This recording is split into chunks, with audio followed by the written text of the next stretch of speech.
Good morning students, मैं Jyoti Katpal Chaudhary Motaram Mir memorial college of education 5 NRD Nirvana Suratgarh से class BEd second year, subject gender school and society और topic है पितृसत्ता।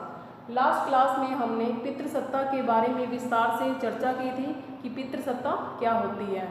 तो अब मैं आपको थोड़ा सा दोबारा बता देती हूँ पितृसत्ता के बारे में कि पितृसत्ता की अवधारणा हमारे समाज में अर्थात भारतीय समाज में प्राचीन से वर्तमान समय तक देखी जाती है। पितृसत्ता का शाब्दिक अर्थ है पिता या कुलपति की सत्ता या शासन, और आमतौर पर आजकल इस शब्द का उपयोग पुरुष सत्ता को दर्शाने में किया जाता है। पितृसत्ता एक ऐसी सामाजिक व्यवस्था है जिसके अंतर्गत पिता या कोई पुरुष परिवार के अन्य सदस्यों पर, आर्थिक संसाधनों पर और संपत्ति पर नियंत्रण रखता है और वही घर का मुखिया होता है। पितृसत्तात्मक व्यवस्था अर्थात पुरुष प्रधान समाज व्यवस्था में महिला पुरुषों का दर्जा हमेशा महिलाओं से उच्च होता है। पितृसत्ता की मान्यता है कि महिलाओं को हमेशा पुरुषों के अधीन रहना चाहिए, उनके नियंत्रण में रहना चाहिए। जो हमारे धार्मिक ग्रंथ है वो भी पितृसत्ता का ही समर्थन करते हैं। फिर हमने एक बात की थी कि पितृसत्ता के दो पक्ष थे, एक था पितृसत्ता का सकारात्मक पक्ष और एक था पितृसत्ता का नकारात्मक पक्ष। जो पितृसत्ता का सकारात्मक पक्ष है उसके अंतर्गत जो लोग इसका समर्थन करते हैं वो इसे एक उपयोगी व्यवस्था के रूप में स्वीकार करते हैं और कहते हैं कि जो हमारा समाज है कि जिसमें हम रह रहे हैं उसमें पितृसत्ता का होना चाहिए, पितृसत्ता होनी चाहिए, अनिवार्य रूप से होनी चाहिए। फिर पितृसत्ता के नकारात्मक पक्ष जो इसका विरोध करते हैं वो कहते हैं कि जो पितृसत्ता है वो एक अनुपयोगी व्यवस्था है, समाज में इसको नहीं होनी चाहिए और जो इसके द्वारा जो महिलाओं के जो अधिकार है उनका हनन होता है। तो ये तो वो पितृसत्ता के दो पक्ष थे, सकारात्मक और नकारात्मक। आज की क्लास में हम पितृसत्ता के सकारात्मक पक्षों के ऊपर चर्चा करेंगे कि किस प्रकार पितृसत्ता को हमारा जो ये भारतीय समाज है वो पूर्ण रूप से समर्थन देता है। पितृसत्ता के सकारात्मक पक्ष।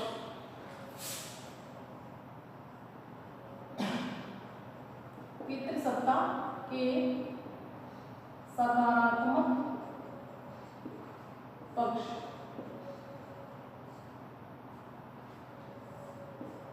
पितृसत्ता के मूल में सकारात्मक पक्ष होते हैं जिसके कारण आज भी हमारे समाज में पितृसत्ता का समर्थन किया जाता है। अब हम बात करते हैं पितृसत्ता के सकारात्मक पक्षों के बारे में कि इसे पितृसत्ता के सकारात्मक पक्षों को हम निम्नलिखित बिंदुओं के माध्यम से समझ सकते हैं। तो सबसे पहले हम बात करते हैं पॉइंट फर्स्ट के बारे में। जो पॉइंट फर्स्ट है वो है नारी पर उत्तरदायित्व का अभाव। नारी पर उत्तरदायित्व का अभाव। पितृसत्तात्मक व्यवस्था के अंतर्गत नारियों पर उत्तरदायित्व का अभाव देखा जाता है। उत्तरदायित्व के अभाव के कारण उन्हें बाहरी उत्तरदायित्वों से मुक्ति मिल जाती है। वे महिलाओं का जो कार्य क्षेत्र है वो घर तक सीमित किया गया है, उसे घर से संबंधित ही कार्य करने होते हैं, जैसे घर की साफ सफाई, घर की देखभाल, बच्चों का पालन पोषण, बच्चों की देखभाल, खाना बनाना आदि संबंधित कार्य करने होते हैं। तो उन्हें सिर्फ घर से संबंधित जो उनके कार्य हैं उनको घर तक ही सुनिश्चित किया गया है। इसीलिए बोला जाता है कि जो पितृसत्तात्मक है व्यवस्था है वो एक उपयोगी व्यवस्था है, क्योंकि इसके कारण क्या होता है कि जो महिलाओं के जो उत्तरदायित्व हैं वो एक लिमिट होते हैं, मतलब जो उनके उत्तरदायित्व हैं वो घर के अंदर तक ही संबंधित होते हैं कि उन्हें घर के बाहर के जो उत्तरदायित्व है उससे उन्हें कोई मतलब नहीं होता है।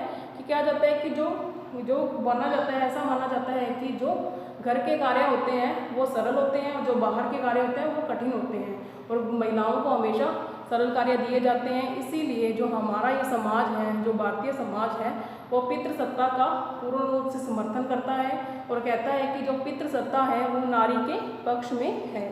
अब ये तो ही फर्स्ट पॉइंट के बारे में। अब हम आगे चलते हैं सेकंड पॉइंट की ओर। जो सेकंड पॉइंट है वो है सांस्कृतिक व्यवस्था का समर्थन। सेकंड पॉइंट है सांस्कृतिक व्यवस्था का समर्थन। सांस्कृतिक व्यवस्था के अनुसार भी पितृसत्तात्मक व्यवस्था को स्वीकार किया जाता है। इस आधार पर महिलाओं को गृह व्यवस्था को सर्वोत्तम बनाने का दायित्व दिया गया है। गृह व्यवस्था को सर्वोत्तम बनाने के अंतर्गत उन्हें बच्चों का पालन पोषण, अतिथि सत्कार करना आदि कार्य दिए जाते हैं। तो कहते हैं कि जो हमारा जो संस्कृति है, जिस संस्कृति में हम रह रहे हैं, उसमें ये हम शुरू से ही देखते आए हैं कि जो महिला वर्ग है वो घर के अंदर कार्य करती है और जो पुरुष वर्ग है वो घर के बाहर कार्य करता है।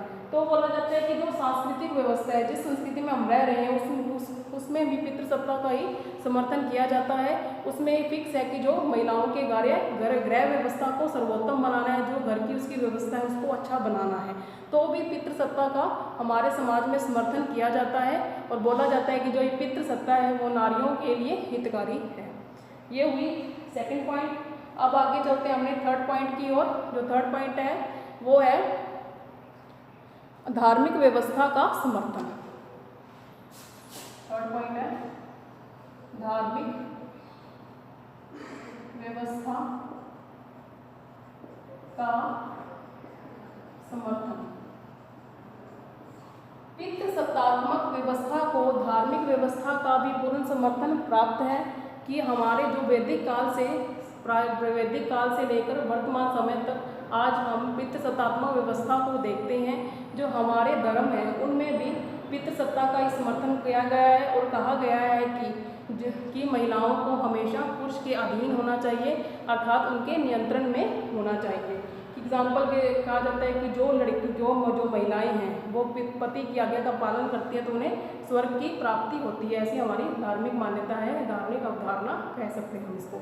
और ऐसे भी कहा जाता है कि जो महिलाएं पुरुष की आज्ञा का पालन करती हैं उन्हें पूरे सर्वत्र पूजा जाता है, उन्हें हर जगह पर पूजा जाता है। फॉर एग्जाम्पल के तौर पे अपने भगवान राम और सीता माता का एग्जाम्पल ले सकते हैं कि जो सीता माता है उसने हमेशा ही भगवान राम के आज्ञा का पालन किया, इसीलिए आज भी पूरा समाज सीता माता को पूजता है।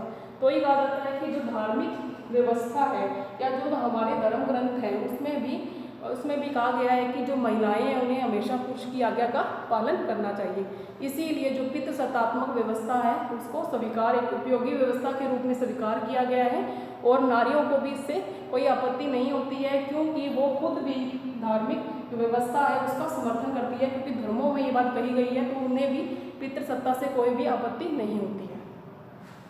अब हम बात करते हैं फोर्थ पॉइंट के बारे में। वो है पुरुष के दायित्वों में वृद्धि।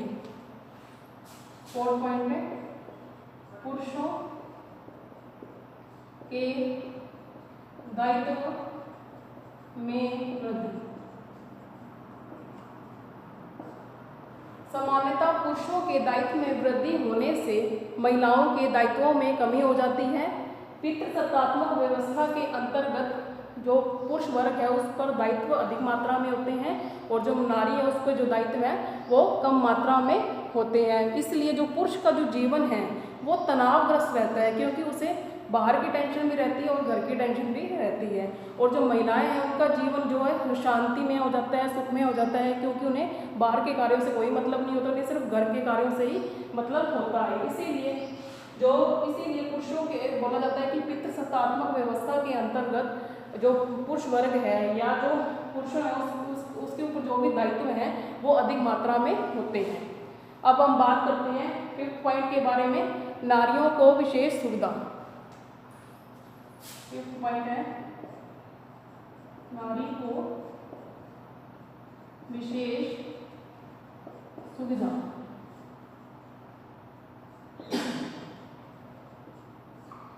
पितृसत्तात्मक व्यवस्था के अंतर्गत नारियों को विशेष सुविधा दी जाती है, क्योंकि जो नारियां हैं उनको आमतौर पर कोमल समझा जाता है और इसीलिए उन्हें जो कार्य है वो सरल कार्य दिए जाते हैं, कठिन कार्य नहीं दिए जाते।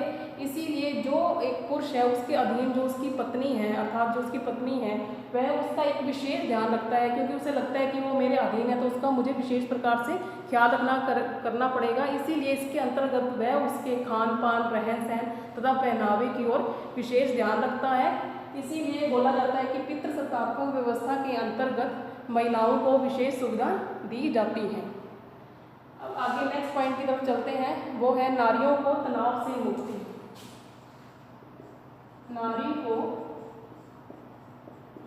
तनाव से मुक्ति। पितृसत्तात्मक व्यवस्था में नारियों को तनाव से मुक्ति मिलती है कि जैसे अपने एग्जाम्पल के तौर पे बात करते हैं कि घर पर राशन नहीं है, तो जब तक पुरुष वर्ग या जो उसका जैसे कहते हैं पुरुष वर्ग जब तक घर पर राशन नहीं लेके आएगा तब तक खाना नहीं बनेगा। तो कहा जाता है कि जो नारी का जीवन है वो तनाव मुक्त रहता है, क्योंकि उसे जब तक उसका पति बाहर से कोई खाना मतलब कोई राशन नहीं लेके आएगा तब तक वह खाना नहीं बनाएगी। तो उसे बाहर की टेंशन तो नहीं है, उसे सिर्फ घर की टेंशन है कि अगर उसका हस्बैंड आएगा तब उसने खाना बनाना है, अगर वो राशन लेके आएगा। तो कहा जाता है कि जो पितृसत्ता है उसमें जो नारी का जो जीवन है वो सुख में व्यतीत होता है, उसे किसी भी प्रकार की कठिन कार्य नहीं करने पड़े और किसी भी प्रकार की कठिनाई नहीं होती है। ये तो हुआ 6 पॉइंट। अब जो 7 पॉइंट है वो है नारी का सीमित कार्यक्षेत्र। नारी का सीमित कार्यक्षेत्र।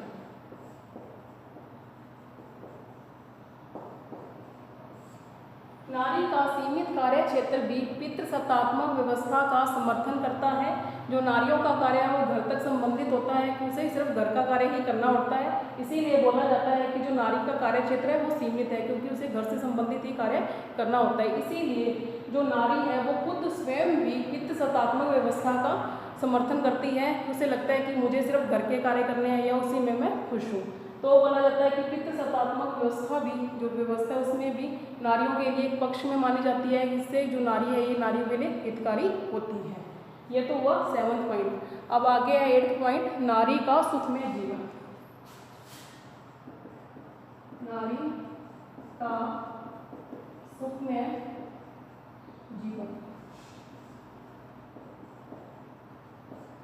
पितृसत्तात्मक व्यवस्था के अंतर्गत नारी का जीवन सुखमय होता है, क्योंकि जो पुरुष है वो अपनी जो उसकी पत्नी है उसका विशेष रूप से ध्यान रखता है, उसकी सुविधाओं के बारे में सोचता है। इसी प्रकार उसका जो जीवन है वो सुखमय होता है। कहते हैं कि जो आदर्श पुरुष है वो हमेशा कभी भी लड़के और लड़की के अंदर भेद नहीं करता है, वो हमेशा ही उसकी जो लड़का है चाहे लड़की उसकी इच्छा पूरी करने की कोशिश करता है। और जो नारी होती है वो उसको ये होता है कि अगर वो उसका पति है वो उसका ख्याल बहुत अच्छे तरीके से रख रहा है, उसके बच्चों में कोई भेदभाव नहीं होता, तो वो जो पारिवारिक जो जीवन है वो सुखमय हो जाता है। इसीलिए बोला जाता है कि जो नारी का जीवन सुखमय होता है पितृसत्तात्मक व्यवस्था के अंतर्गत। इसीलिए जो हमारा भारतीय समाज है वो पितृसत्ता व्यवस्था का ही समर्थन करता है। आगे 9 पॉइंट है, कठिन कार्यों में नारी की सहभागिता का अभाव। कठिन कार्यों में नारी की सहभागिता का अभाव।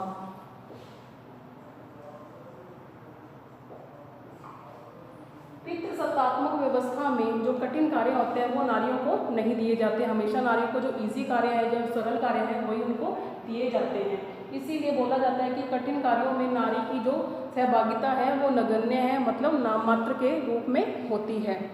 फिर जैसे बोला जाता है कि जो मतलब अगर कोई एग्जाम्पल के तौर पर हम बात करें कि कोई पुरुष है वो कृषि से संबंधित कार्य करता है, तो वो कृषि करता है, खेत में जाता है और उसमें कार्य करता है, और जो महिला है जो उसकी पत्नी है वो उसके लिए खाना लेके जाती है, तो उसका जो कार्य वो सरल हो गया, और जो पुरुष वर्ग है जो उसका कार्य कठिन हो गया। तो बोला जाता है कि जो कठिन कार्य आमतौर पर लड़कियों को या महिलाओं को नहीं दिए जाते, क्योंकि उनको कोमल समझा जाता है कि वो कार्य उससे पुरुष वर्ग है उसकी सोच होती है कि जो कठिन कार्य है वो महिलाओं के द्वारा नहीं किए जा सकते। इसीलिए वो जो खुद स्वयं तो कठिन कार्य कर सकता है, परंतु जो महिला है या उसकी जो पत्नी है उसको वो सरल कार्य करने को ही देता है। अब जो नेक्स्ट पॉइंट है वो है नारी इच्छा का सम्मान। नारी इच्छा का सम्मान। पितृसत्तात्मक व्यवस्था का समर्थन इसीलिए भी किया जाता है क्योंकि पुरुष वर्ग द्वारा नारी की इच्छा का सम्मान किया जाता है। कहते हैं कि जो पुरुष वर्ग है उसके मन में या उसके दिमाग में हमेशा यही चलता रहता है कि कैसे वो क्या करे जिससे जो उसके परिवार है, जो उसके माता पिता हैं, जो उसकी पत्नी है या उसके बच्चे हैं, उनका जो जीवन है वो सुखमय हो जाए। इसलिए बोला जाता है कि पितृसत्तात्मक व्यवस्था में नारी इच्छा का, जो नारी की जो भी इच्छाएं हैं उसका सम्मान किया जाता है। अगर कोई आदर्श पुरुष होता है तो वो नारी की इच्छाओं का सम्मान करता है।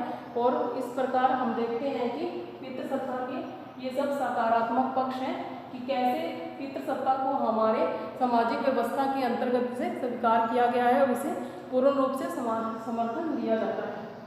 ये तो होगी पितृसत्ता के सकारात्मक पक्षों के बारे में। अब मैं थोड़ा सा एक बार दोबारा आपको बता देती हूँ पक्षों के बारे में। तो जो पहला पॉइंट है वो है नारी पर उत्तरदायित्व का अभाव। इसमें वो बोलता है कि नारियों पर उत्तरदायित्व का अभाव होता है क्योंकि उन्हें जो उत्तरदायित्व है जो उनके वो घर तक ही संबंधित होते हैं, उन्हें बाहर के कार्य नहीं करने पड़ते। सेकंड पॉइंट है सांस्कृतिक व्यवस्था का समर्थन। जो हमारी संस्कृति है उसमें भी महिलाओं को हमेशा सरल कार्य दिए जाते हैं और जो कठिन कार्य हैं वो पुरुष वर्ग के द्वारा ही किए जाते हैं। थर्ड पॉइंट है धार्मिक व्यवस्था का समर्थन। जो हमारे धर्म ग्रंथ है उसमें भी ये बात कही गई है कि जो नारी पुरुष की आज्ञा का पालन करती है उसे स्वर्ग की प्राप्ति होती है। जो हमारे धर्म ग्रंथ हैं वो भी पितृसत्ता का ही समर्थन करते हैं।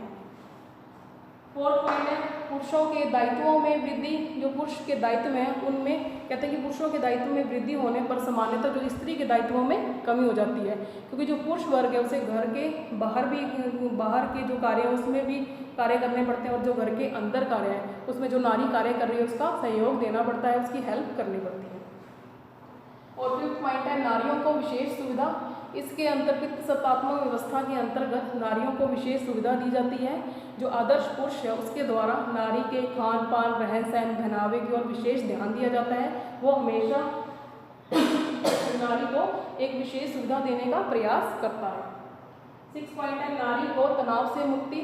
क्योंकि नारियों के जो कार्य हैं वो घर तक ही संबंधित होते हैं, उन्हें बाहर के कार्य नहीं करने पड़ते, इसलिए जो उनका जीवन है वो तनाव मुक्त होता है, उन्हें किसी भी प्रकार का तनाव नहीं होता, जो उनका जीवन है वो शांत होता है। अब है नारी का सीमित कार्य क्षेत्र। इन सीमित कार्य क्षेत्र जैसा कि इसके नाम से अपने को पता है कि सीमित कार्य क्षेत्र, जो उसका जो कार्य क्षेत्र है वो सीमित है, जो उसका कार्य क्षेत्र है वो घर के अंदर तक ही सीमित है, उसे घर से संबंधित ही कार्य करने पड़ते हैं। जो बाहर के कार्य है जैसे जोखिम भरे जो कार्य है वो पुरुष वर्ग के द्वारा ही किए जाते हैं। नेक्स्ट पॉइंट है वो है नारी का सुखमय जीवन।